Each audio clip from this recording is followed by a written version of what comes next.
ಕನ್ನಡ ಸಾಹಿತ್ಯವನ್ನ ಇಬ್ರು ವ್ಯಕ್ತಿಗಳು ಪೂರ್ತಿಯಾಗಿ ಬದಲಾಯಿಸಿದ್ರು. ಅದು ಹೇಗೆ ಅಂತ ನೋಡೋಣ ಬನ್ನಿ. ಒಂದು ಇಡೀ ಸಾಹಿತ್ಯ ಪರಂಪರೆನೇ ಹಳೆಯ ಸಂಪ್ರದಾಯಗಳಿಗೆ ಕಟ್ಟುಬಿದ್ದಾಗ ಅದನ್ನ ಹೊಸ ಕಾಲಕ್ಕೆ ತರೋದು ಹೇಗೆ? ಅದಕ್ಕೆ ಉತ್ತರವೇ ನವೋದಯ. ಅಂದ್ರೆ ಒಂದು ಹೊಸ ಶಕೆ, ಹೊಸ ಕಾಲಕ್ಕೆ ಹೊಸ ಸಾಹಿತ್ಯವನ್ನು ಸೃಷ್ಟಿಸೋ ಕನಸು. ಆ ಕನಸನ್ನ ನನಸು ಮಾಡಿದ ರೂವಾರಿ ನಮ್ಮ ಬಿ.ಎಂ. ಶ್ರೀಕಂಠಯ್ಯ.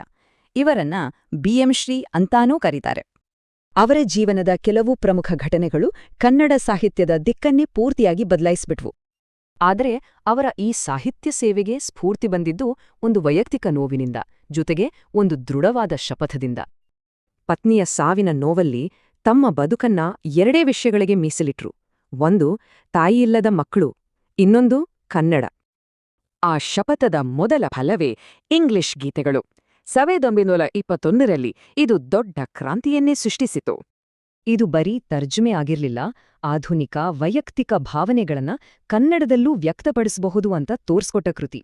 ಅಷ್ಟೇ ಯಾಕೆ, ಆಧುನಿಕ ಕನ್ನಡದ ಮೊಟ್ಟಮೊದಲ ಕಥನ ಕವನ ಬರೆದಿದ್ದು ಕೂಡ ಇದೇ ಬಿ.ಎಂ. ಶ್ರೀ ಅವರು. ಅವರ ಪ್ರಯೋಗಗಳು ಕಾವ್ಯಕ್ಕೆ ಸೀಮಿತವಾಗಿರಲಿಲ್ಲ. ಗ್ರೀಕ್ ಟ್ರಾಜಿಡಿಗಳನ್ನ ಕನ್ನಡ ರಂಗಭೂಮಿಗೆ ಪರಿಚಯಿಸಿದ್ರು. ನೋಡಿ, ರನ್ನನ ಗದಾಯುದ್ಧದ ಹೀರೋ ಭೀಮ, ಆದ್ರೆ ಬಿ.ಎಂ. ಶ್ರೀ ಖಳನಾಯಕ ದುರ್ಯೋಧನನನ್ನ ಟ್ರಾಜಿಕ್ ಹೀರೋ ಮಾಡ್ಬಿಟ್ರು. ಬಿ.ಎಂ. ಶ್ರೀ ಈ ಹೊಸ ದಾರಿಯನ್ನ ನಿರ್ಮಿಸ್ತಿದ್ರೆ, ಇನ್ನೊಬ್ಬ ದಿಗ್ಗಜ ಅದನ್ನ ಇನ್ನಷ್ಟು ವಿಸ್ತರಿಸ್ತಿದ್ರು. ಅವರೇ ಎಂ. ಗೋವಿಂದ ಪೈ, ಕನ್ನಡದ ಮೊದಲ ರಾಷ್ಟ್ರಕವಿ ಅಂತ ಗೌರವಿಸಲ್ಪಟ್ಟವರು. ಅವರದೊಂದು ಕ್ರಾಂತಿಕಾರಿ ನಡೆ ಪ್ರಾಸರಹಿತ ಕಾವ್ಯ, ಅಂದ್ರೆ ಪದ್ಯಕ್ಕೆ ಪ್ರಾಸದ ಕಟ್ಟುಪಾಡು ಬೇಕೇ ಇಲ್ಲ ಅಂದ್ರು.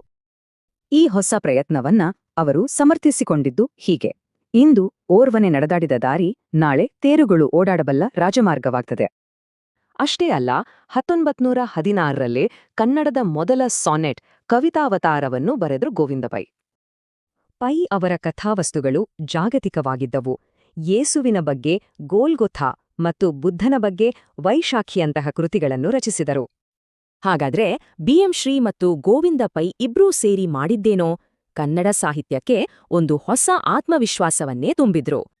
ಹಾಗಾದ್ರೆ ಒಬ್ಬ ಪ್ರವರ್ತಕನಾಗೋಕೆ ನಿಜವಾಗಿ ಏನ್ ಬೇಕು? ಈ ಕತೆ ನಮ್ಮನ್ನ ಆಳವಾಗಿ ಯೋಚನೆ ಮಾಡೋ ಹಾಗೆ ಮಾಡುತ್ತೆ ಅಲ್ವಾ?